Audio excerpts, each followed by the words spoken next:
Hello guys, ituturo ko sa inyo kung paano mag-upload ng marami parcel sa RSBSA georeferencing platform. Una, pumunta sa upload menu at hanapin ang georeferenced file. I-drag o drop ang files at hintayin na ma-upload ito.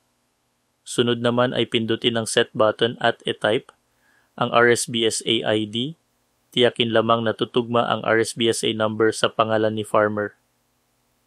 I-select ang parcel ng farmer na geotag. Kung sakaling lalagpas sa isa, ang parcel ni farmer tiyakin lamang na tama ang parcel number na inyong i-select. Ilagay ang parcel name ni farmer at tiyakin na tama ang pangalan ng may-ari ng parcel. Sa commodity, hanapin ang rice or palay. Planting schedule, i-select kung ano month nagsisimula magtanim ng rice or palay si farmer at kung hanggang kailan ito nagtatanim. At kung naka-fill up na ng lahat ng kailangan, pindutin lamang ang Add Commodity. Makikita sa taas na may nagbago at nag-generate na yun mga sinagutan mo. At kung nagkamali, meron X mark sa katabi para ulitin muli. Kapag okay na lahat ng mga kailangan sa taas at nasagutan na lahat ng information ni farmer, pindutin lamang ang Save button at hintayin lumabas ang Success at Georeferencing ID na patunay na pumasok na ito sa system ng RSBSA Georeferencing Platform. At pindutin ang Close button para ulitin muli ang pag-set sa ibang parcel ni farmer. Ulit-ulitin lamang ang ginawang pag-set sa naunang parcel.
Para i-check kung pumasok na yun mga naset na parcels, pumunta lamang sa reports at hanapin ang verified parcel list at i-click ito.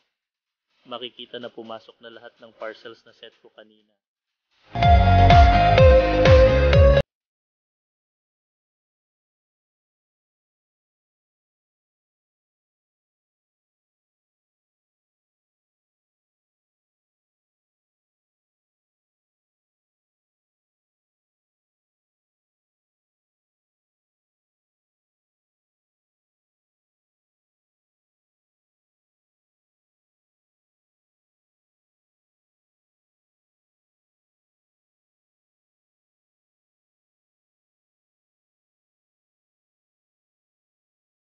Yun lamang po at maraming salamat po.